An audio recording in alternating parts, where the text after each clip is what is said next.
I said, hey, why did you buy the solution? And I didn't know what he was going to say. He looked at me and he said, you. And I said, what do you mean? Like the company that he said, no, we trusted you and we knew that you were going to take care of us. Welcome to It Comes Down to This. Today's guest is Jessica Spillers, a digital transformation strategist who helps industrial companies activate their data in real time to drive smarter decisions. I've invited Jessica on the show because she's not just implementing systems. She's navigating the messy middle between leadership, IT, and operations to get them working together. In this episode, we talk about what it really takes to align data strategy across teams, why tech alone won't solve visibility issues, and how Jessica builds momentum for change in organizations that don't always move fast. In today's episode, it comes down to this. If your teams aren't aligned on the why, your tech will never deliver the how. Jessica, welcome to The Marketer. It's awesome to have you on the show. Really happy that you've chosen to join us. Well, thanks for asking me. I've never been on a podcast before, so I'm looking forward to it. Oh, we're going to have a lot of fun. And I know we're going to have a great conversation. In this episode of The Marketer, we're going to dig deep into the art of selling something that isn't just a product, but it's more of an idea. And you happen to work for a company that builds software. And most of the time, people are coming to you with an idea, not a product already that's ready to go. So walk me through a little bit. Let's just give the audience a flavor for what that looks like. When people come to you or to your company, what are they looking for? They're looking to solve business problems or technical challenges that they have. So they're not necessarily coming because they understand exactly what it is we can do, but they have these certain set of challenges that they would like to solve. So sometimes these are well defined. Sometimes they're just ideas, not too well thought through. So it's really a process to discuss with them. Hey, what are you trying to do? When would you like to have it done by? Who's involved in the decision? To kind of understand, really, you have to get fairly intimate with them in terms of their goals as an organization and what it is, what problems they're trying to solve. Fantastic. So with that being said, selling a product is straightforward. It is what it is. Here's what it is. Do you want it? Does it solve a problem for you or not? Right. But from your experience in sales, how do you approach selling something that's more abstract, like the idea or the product of because it's easy when somebody's coming to you, I guess, if you would, where they're already there and they're saying, I have an idea. I want you to build this. But how do you go about sales when you don't know if people want to build an app? You don't know, kind of where they're at with business. Can you walk me through a little bit of your process and what you do? I'd like to take just a little bit and go back to how I made the transition into selling ideas from products. So when I first went to sell, so I got an engineering degree, but I don't think I really understood what an engineer did. So I ended up in technical sales, which thank goodness. But I was selling control systems to manufacturers and drive systems and motor control centers and things like that. So what these things are, they have a particular function that they perform. And whenever you're looking for a programmable logic controller, like a PLC or something like that, everybody knows what a PLC does. You're going to use it to control various pieces of equipment in your facility, and everyone understands what that does. So as a salesperson, you're just differentiating on maybe services that you offer, the reputation of your company, the price, things like that, maybe the relationship that you have with them. But what you sell is really well understood. It's similar to, if you're going to buy a car, you know exactly what a car does and the function it's going to perform for you. So at that point, you're just trying to figure out, where can I get the best deal? Which car has the best tech, the best safety features, whatever it is you're looking for. And so I've been selling for about 20 years now. Halfway through my career, I switched gears and started working for a company who sold enterprise-wide software. So this software collected data from all the stuff I used to sell, like control systems and drive systems and things like that.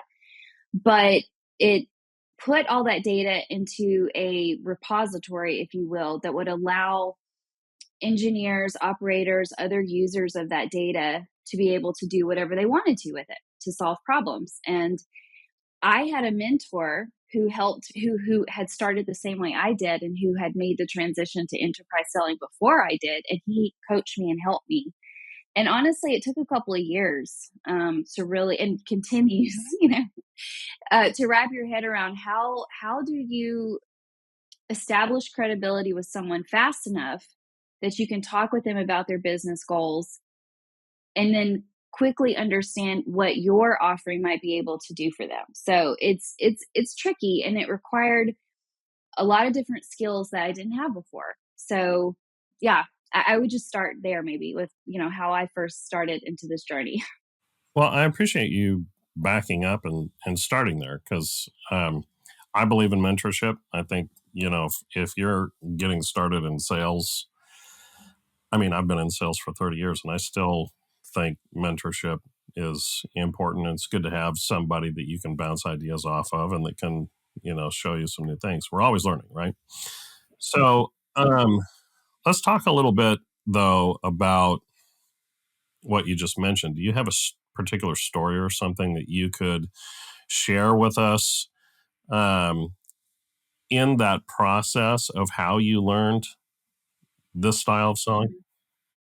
When I first started working for this company and I would go and talk to customers, and a lot of times I was fortunate enough that there was a lead or someone had called in and said, "Hey, I'm looking for," so I was selling an industrial historian that would, and what that means is just a repository that stores data, all the industrial data.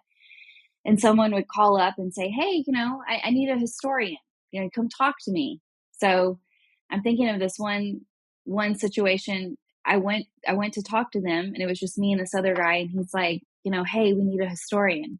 And I'm like, "Okay, why?" you know and it's like, "Well, I don't know, I just users need to be able to access this data, and okay, well, what kind of access do they want for the data? What are they going to do with the data?" um so a lot of times, of course, when you're selling, even if it's an enterprise software and it's an idea versus a product, you're not starting from a blank canvas. They know what ballpark you're in, right? They know, like, we're playing baseball, we're not playing soccer, or football or something like that. But from within there, a lot of times the customer doesn't really know exactly what it is they're looking for. They have an idea, but they don't. There's a wide range, right? Some do. They've conducted a study, they've hired consultants, and they know what they're looking for. But I find the vast majority are not really sure. They kind of have an inkling, and then your job is to kind of tease out that inkling, but also in a way that is not just about the person you're talking to, but the organization that you're trying to do business with. So it's more of like the whole team. So it's a really dynamic process. I made some notes here, some things I didn't want to forget about.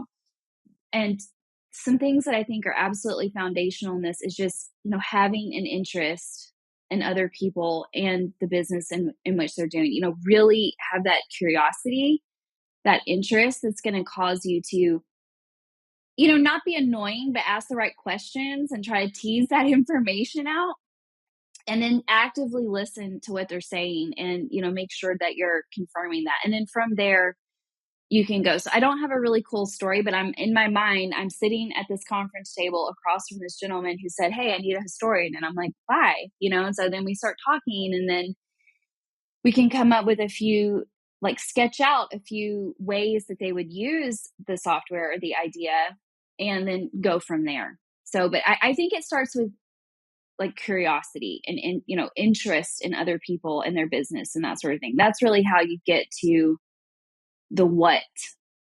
I totally agree with you. I think that's the cornerstone of it. And I'll tell you, I think that toddlers maybe are some of the greatest salespeople since we were, before we jumped on talking about our, favorite childhood memories, because, what's one of the primary things that toddlers are always doing, and it's they ask why.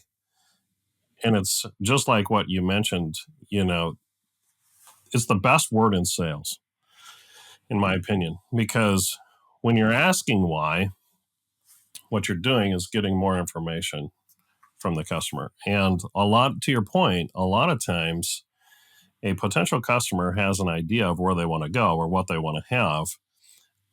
They just haven't been asked why, or they haven't really kind of flushed that out in terms of what that would look like for them.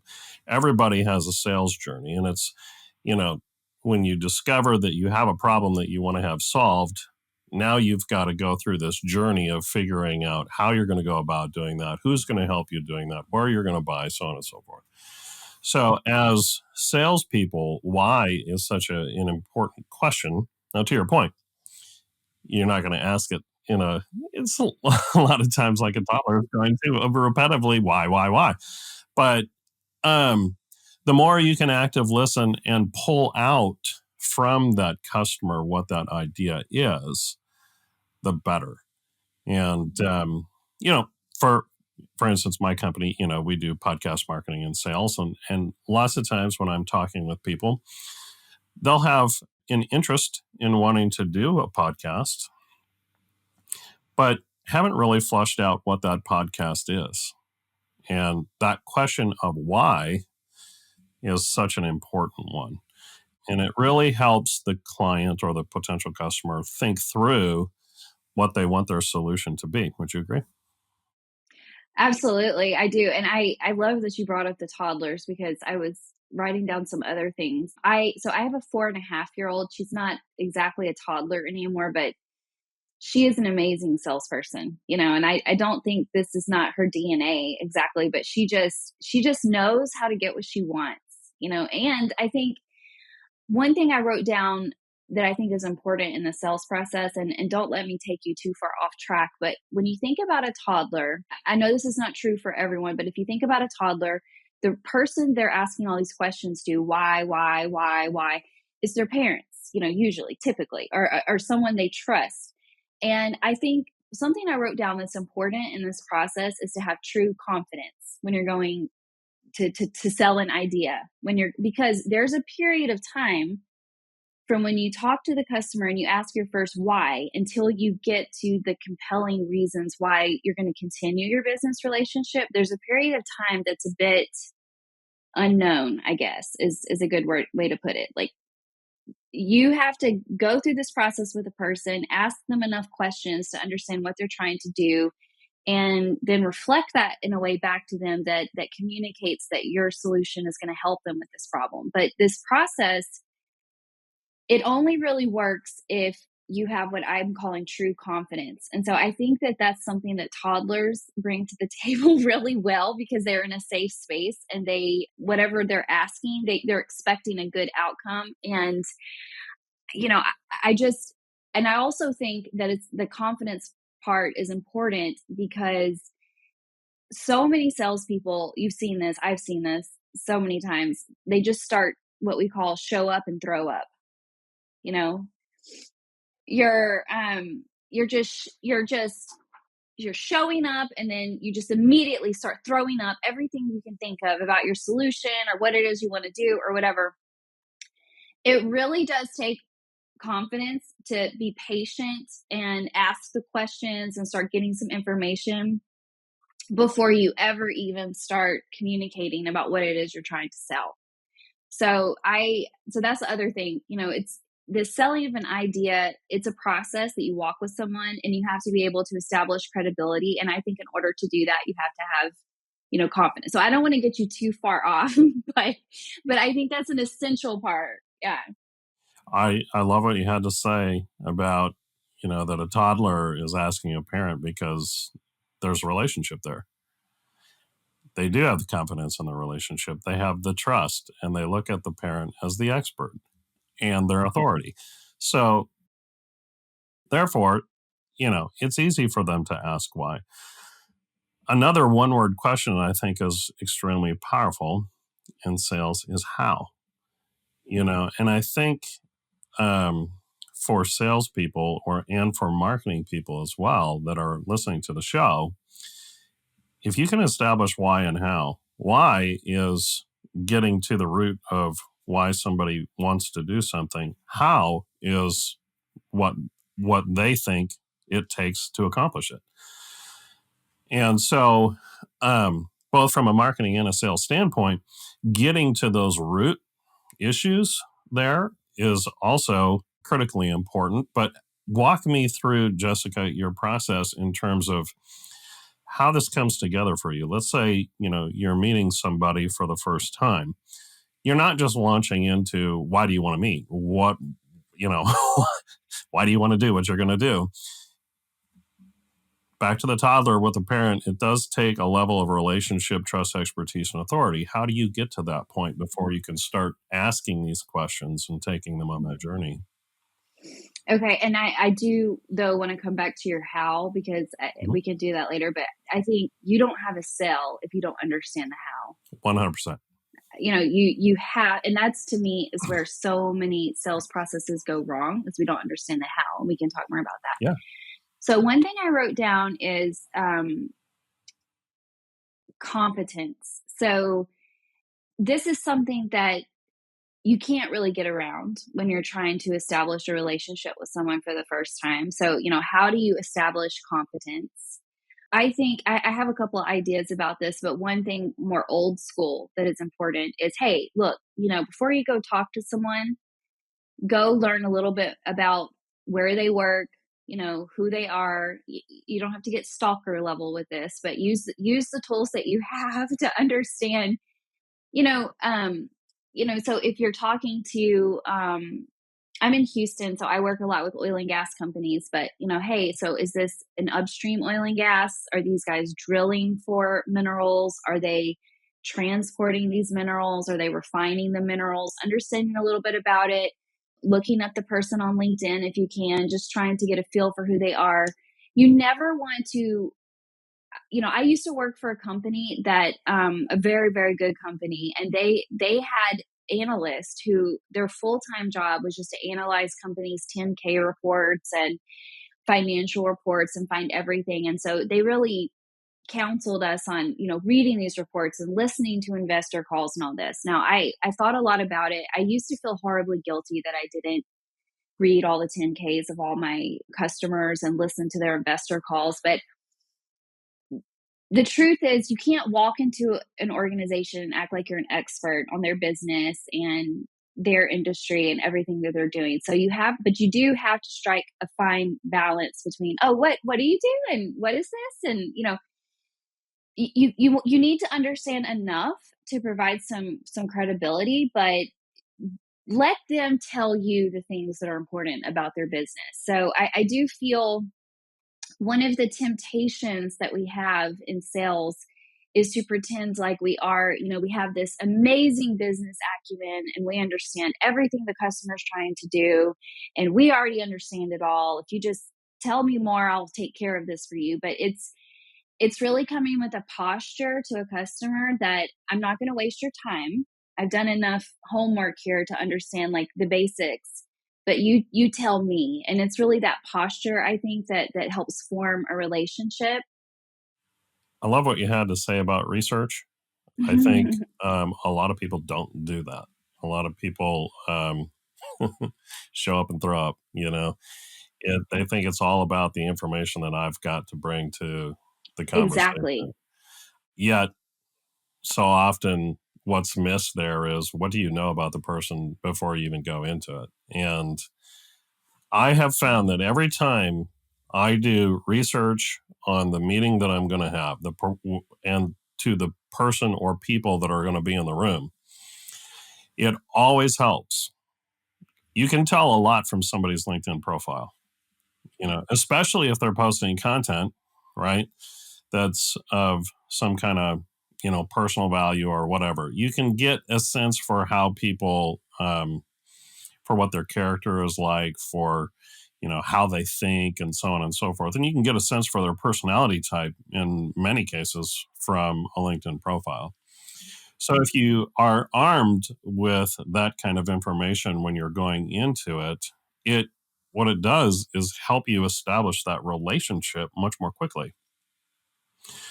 And a lot of times, I think the mistake that people make in sales is they assume that the person that they're talking to is themselves, right?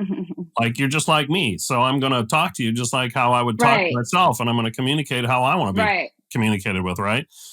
As opposed to going, well, if I can put in a little bit of work here and understand who this person is, it's going to help me get to the why much more quickly in a way that's good for that person, as well Exactly. as then moving into the house. So I think that's excellent perspective. Let's jump back into that how component and how you move the conversation from why to the how. Okay, don't kill me, but I have a quick comment about that, You don't about the relationship piece. So doing the right amount of research and having the right posture when you go visit the person is essential for establishing a quick rapport. It's not going to be what carries you, throughout the whole relationship, but that's going to be essential for establishing rapport. I wrote down just one word because when you were talking, I was thinking about this one word, and it's care. You know, do you care about what you're trying to do more than you care about the person who's talking to you and what they're trying to do? And this care, this one word, in my opinion, it's really going to determine the success of the outcome. So there is a certain amount of qualification you have to do. Like, hey, is what you want to do something that I can help you with? Once you qualify that, to me, the care is what's going to determine. I had this one gentleman I was working with for the period of about a year, and he was a very stereotypical engineer. Never said anything, never did anything. He acted very uncomfortable when we were in a room together or a meeting. And even though it was, my first impression was that, well, he doesn't like me, he doesn't want to be near me. And so I was respectful of, maintaining like a respectful distance, but at the same time, I always was careful to acknowledge him, let him know he was heard. I cared about what he had to say, I cared about what his team had to say. And he never indicated to me, he always acted the same.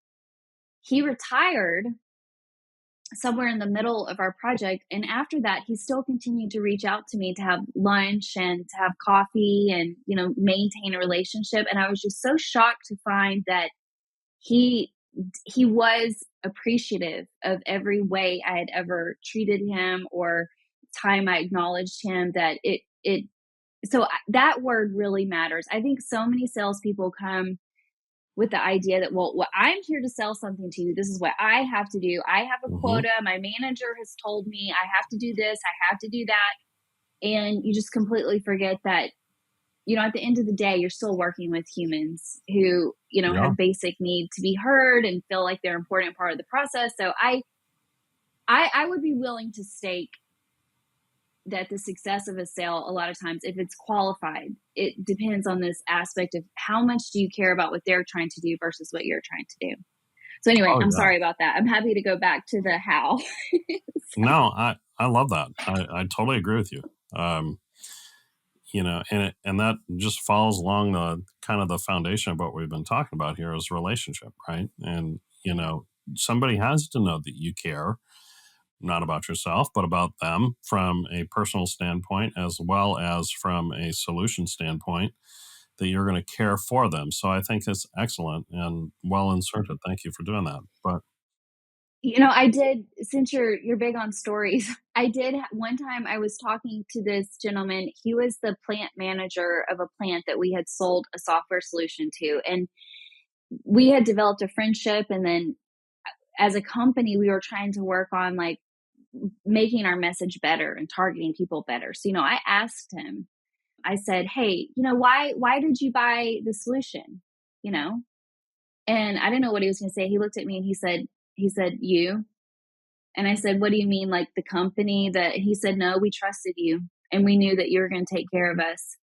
And the solution, it did what we needed to do, but we picked it because we knew that you were going to take care of us, and that if there was a problem, that you were going to do your utmost to fix it. So I don't say that to like, way to go, Jessica, but it's like, it really does matter. I mean, I'm telling you, my experience has shown that really caring about the organization and the people you're working with really does impact the success of the sale. Oh, So, without question, it does. And thank you for sharing the story. I think this episode is turning into a great episode for people to understand the power of relationship within sales, using a couple of key components, your why and your how, but showing that care and that you are 100% correct. I mean, in most cases, what people are buying is the person that's sitting in front of them. And if they do trust you, you have so much greater of an opportunity to close that deal than if not. And, I think one of the ways to gain that trust is through something you mentioned earlier with that active listening. Active listening is not just sitting there and thinking, what am I going to say next? Well, how am I going to respond to this?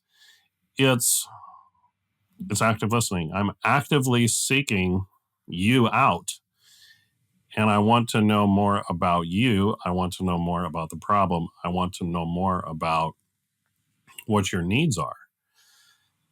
And if I can understand those, that's why that why question is so important, because you may have to ask it a couple of times just to pull that information out. But I've also learned that people do like to talk about themselves. And if you can get on a personal level with somebody, that breaks down so many barriers, because it does establish that trust factor. I'll give you a little story of my own. We have a client, and they've been with us for a long time, and they're a fantastic client. But I was on a call, and the person was we didn't know we didn't know if they needed to make some changes in their account or if they needed to make some changes in the products and stuff. So um and like you, with this person, I've grown to be friends. But in this particular call, we were going to be talking about our services that they had purchased with us. But the call started out with me asking how this person is doing, and them sharing, well, I'm going through some difficult things. And so instead of moving off of that and focusing on my issue, I really leaned into that. And I asked this person to share, tell me what's going on. I'd like to hear. And they were open, and they started to open up and said, I haven't told anybody this except for you and mhm, two members of my family. right. And it got into, I mean, it That's was a very incredible. emotional call, right? Mhm, And we spent most of the time talking about their issue, right? mhm. Um, the very last 10 minutes, basically, Oh, of the no. call, Oh, we, I thought you said we only had 10 minutes. I was oh, like, no, no, no. sorry. Sorry. The very last 10 minutes Sorry. of my call with this person then Yeah, dealt with business. The right, first 30 minutes was all relationship, right? right. And, it was in essence kind of a sales call, even though they were still a client where we're going to be dealing with, their account.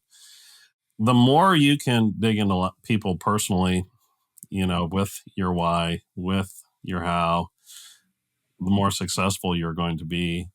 Um, so you were gonna come back and mention something about how, and I don't want to take that time away from you. No, I will. But one word I wrote down while you were saying that is genuine. Okay? So, we're not talking about faking care or faking a relationship in order for you to make a sale. We're talking about, being genuinely interested in others, genuinely listening to them, and genuinely caring. Now, that doesn't mean that any relationship is based on, what I need and what you need. So a good relationship, the other person is going to know, hey, I'm a salesperson for this company. And so, even I genuinely care about you, but at the end of the day, I'm here to, um, do business or whatever. So we're not talking about, an ingenuine kind of relationship or something that takes over the entire thing. But I mean, my past is littered with people I've done business with, but now they're friends, but we're talking about a genuine thing, not something that you fake. Okay. So how you do these sales, why, but also how. To me, how really speaks to the essence of how, what is going to be done here. How are we going to get to the end? And in my mind, it's all about relationships as well. So, okay, say you called me in, I'm talking to you, but who is responsible for making the decision? Is it a committee decision, or is there another group responsible? What are the dynamics of that? Trying to understand how the entire decision is going to be made is a really important part of the process that takes time. And also some skills in, people are complicated, right? I mean, we have these motives that sometimes we're not even aware of. um, and sometimes the person you're talking to doesn't want to open up the situation to other people or allow you to have access to other people, and that can become a very challenging situation. But the more you ask, the more you're genuine in explaining, how the process is going to happen from your side, and understanding how the process is going to happen from their side. And that takes even more levels of relationship skills, and understanding not only relationships on your side, but relationships on their side. How do they work together? What kind of relationships do they have? And being sensitive to all of that, yet also confident enough to go ahead and advance the process in a way that doesn't damage your relationship. And all those things can be pretty tricky. I had a mentor once that said, if you're selling something, you've already failed. And he said, what your job is to get them to talk about their why and their how enough that they sell themselves. And so I said, how in the world does that work? There's got to be a pitch at some point. There's got to, and he said the question to ask is, how will you accomplish that? So if you're talking to somebody and you're asking them why they want to do something, and they're sharing with you what that is, the next question is, well, how will you accomplish that? And I thought that was really fascinating. It's so simple, right? But it works like a charm, because then they say they're either going to express how they're going to do it, or they're not going to know. If they don't know, that's your opportunity to start walking them through how they could solve it, right? Which then they've sold themselves, right? They see you as a solution. If they are going to, if they do give you an answer on that, you continue to ask them how, and then until they get to the point where they say, well, that's why you're here. I love that, because that's not a trick. That's not like a gimmicky thing that you do. It's a question that gets to the heart of, like, why we're here, what we're doing, what's the purpose. And it also helps the person, think through things, and helps you understand the process. I've been in so many sales review calls, or like deal review calls, where it's like, oh, I'm just talking to this guy, and he says we're gonna, he's gonna take care of it, and it's like, well, how, how is this? It's such a critical question. I don't think I've ever asked it like that, but we started the call off by saying, you're always learning. You should always be learning. And I think that's a question I would love to deploy more, is exactly, okay, well, how will this be accomplished? You're going to learn so much, like the timeline, who's involved, like what are the obstacles, Right. So it's like, That's such a great question. I love that. Well, give it a shot because it works.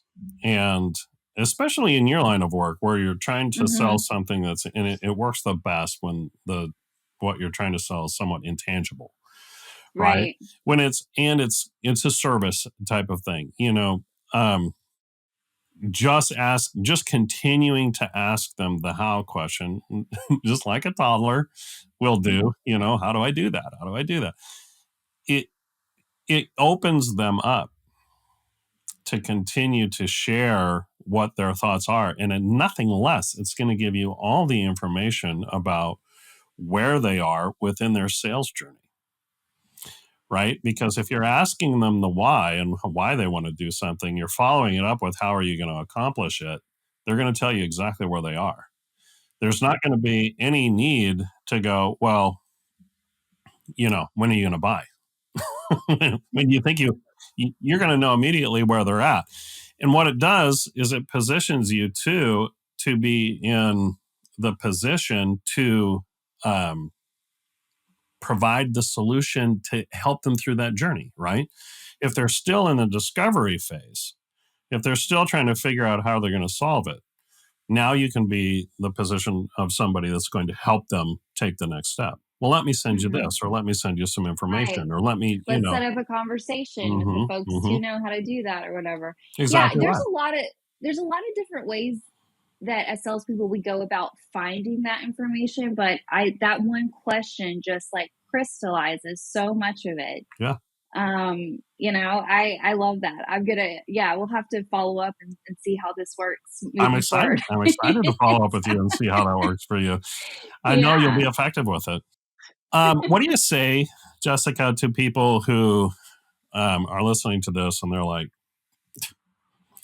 it doesn't take relationship to sell anything. People have a problem. They're looking into what their solution is. It's whether you can provide the solution or not. You don't have to have quote unquote relationship. So Hmm. when we're talking about relationship here, we've been talking about like heavy relationship. Sometimes, Yeah. hey, let me dig into your personal life, if you would. Hmm. How much relationship do you feel like it does take? Will you respond to people that are like, you don't have to have that level of relationship? I think that in some regards it could be proportional to the dollar amount, and the size of the project. So I'm just thinking about simple transactions, like say I'm wanting a cell phone. I need a new cell phone carrier, and I'm going and I don't need to get deep and personal with the person selling me that, but at the same time, if they seem genuinely interested in how I'm going to use my phone and how much money I can afford per month, and like they're open to have an open sort of caring, listening posture to me, I would more likely go with that person. And I'm thinking of when I wanted to go to grad school, and I kind of knew there were a couple of schools that I wanted to go to, and I applied to both of them. And the one I ended up accepting was the one where the dean of admissions called me up like just a day after I applied and was like, "Hey, tell me more about you." Like, it was so interested in, why I wanted to go to school, and basically like, tell me your whole life story, and just acted like it was the most interesting thing that he had ever heard. And, at that moment, I was like, that's where I'm going to school, you know? Um, so I think I remember hearing, it's probably been 10 or plus years ago, that there was this thing going around, oh, relationship selling is dead. I think there might have even been a book to that effect. And people were starting to, oh, relationship selling is dead. And I get the temptation. I get the temptation because relationships take time and there is no shortcutting real relationship. And if someone could figure out a way to get the same results without the relationship, gosh, it would save us all a lot of time, you know?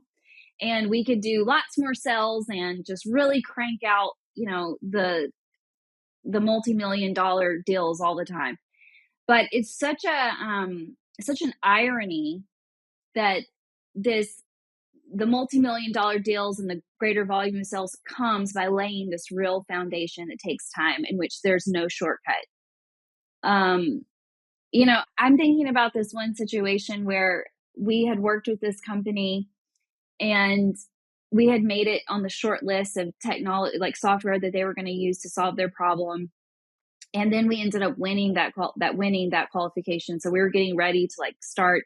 And then I get a phone call one day that was like, hey, the CEO of this really powerful company that which we all would know if I said he called me and he invited our whole team to Italy on this jet. And if we will just give him this amount of money, he personally guarantees he will oversee this entire project with this new software that they have. So I was like, you know what? I mean, that sounds like a smoking hot deal. I totally understand. I'm here if you need anything. And I continued to stay in touch with them. I mean, I just had regular touch points where I would just call, talk to them, ask them how the project was going, not in a creepy way or jealous way or like prying for information, but just, asking them. And they called me like 18 months later and said, hey, it's not working. Can you just send me over the proposal that you have before and let's just get this done? And like in a matter of like 4 days, we had done this huge deal, so like in reality, it took a long time, but you're always laying these foundations and that kind of in a strange way, it multiplies, your reputation, the people they talk to say like, yeah, I would do business with her or that company or whatever. So it takes time, but there's no shortcut for it. And it has dividends that aren't logical. I guess what I'm trying to say, it's like, they're just not logical. You think like, if I spend all this time with this one person, I'm missing out running my fancy sales process in these other areas. But the truth is, it's like it's like, I'm not trying to sound like a weirdo here, but it's like you're sending these waves out into the universe and they come back to you in good ways, in ways that you can't explain by just running a sales process. Well, I think what you had to say is absolutely the truth when it comes to relationship. How much relationship matters in sales is directly associated to the cost that's involved in the sale, right? Because the higher the cost, the longer the sales journey, right? The more people will be involved in the decision, the more research is going to be necessary. And the number one most important thing is the level of relationship that you have with the person that's going to provide the solution. If you're just going to go buy a cell phone, you're going to look at features and you're going to buy whatever suits your fancy, right? I mean, even though it's kind of a large cost or a large cost, if you would, in terms of, products that you're going to buy, it's still, features cost. But when you move up into the neighborhood of, okay, this is going to be, thousands of dollars, tens of thousands of dollars, millions of dollars, now you're at a much different level. It's requires so much more. And relationship selling will never be dead. And I don't think it will ever be dead. no, it Yeah. won't, because even if you're going to buy a cell phone, you're going to walk in and whoever you talk to, whoever starts talking to you about those features and everything else is going to play a part in whether or not you're going to buy that product based on whether or not you like that person or not, right? Mm-hmm. That's so true. And that person can influence you or discourage you away from that product. So this has been really such an insightful conversation and value. Yeah. Jessica, I really appreciate you coming on the show. Give me one piece of advice for a new person coming in sales. They've been given the playbook, if you would. It's just this kind of written, scripted process, right? Give me a piece of advice for that person of when to move away from that.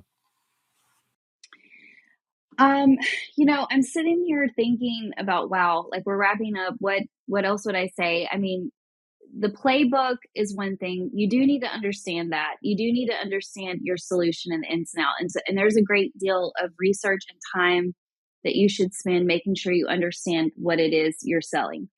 But at the end of the day, and we've been sitting here talking about these relationships and these great stories. And, the truth is it doesn't always go that well. I mean, even when you're trying to care about someone, you're trying to listen and all that, some people aren't open to having a relationship or sharing information with you. And, you know, the whole experience is a process and learning where you're getting better and you're learning to pivot. So I would say we've talked about caring about other people, being curious. That's so important. That translates to interest. And I would also say, you know, being truthful, right? So just being truthful. There are situations where your solution is not going to be a fit for the problem that your customer is trying to solve. You know, how can you, you know, and work with other people to make sure you understand it's not going to be a solution or whatever. But, you know, being able to communicate that, like, hey, you told me these things. I don't feel that we're matched, and here's why. You know, what do you think? And that is something that also establishes huge credibility. I'm thinking briefly of this time. I was a new salesperson with this enterprise software, and my customer asked me to do a quote, and I could go myself into the system and do a quote, but I didn't know what I was doing, and I messed it all up. And he knew I messed it all up because he'd been around the product a long time, and he told me, you know, he was very upset. And I just said, you know what? I don't know what I'm doing. I didn't handle this competently. I'm so sorry. I was like, let me go back and try to fix this and work with the people. And I apologize. And it's like he was a friend for life, you know, like I didn't try to have pride or be defensive. I was truthful, you know? And so I would say be truthful, be true to yourself, be interested in others, be honest with your manager too, you know, about the situations you're coming up against at work, and work this process. And I would also say to a salesperson, if you're in a situation where the pressure is so high and they're not respecting the aspect of the relationship and the sales process, then, you know, have enough confidence in yourself to go find a sales organization where they are going to respect those things, you know? So that'd probably be the biggest piece of advice. Yeah. I would have to someone who was like, I can't make this work. Well, maybe it's because the organization you're working for doesn't know how it works. Such a great point. You know? Yep. So that was kind of a lot of stuff, but no, yeah. It's excellent advice. And the entire conversation has been tremendous advice. Thank you so much for coming on The Marketer. It was really a pleasure to get your insight. I'm sure if you're listening to this episode, you've gained a lot of value from it. So I have. Awesome. I have too. So till next time, thank you for joining The Marketer. We'll see you next time.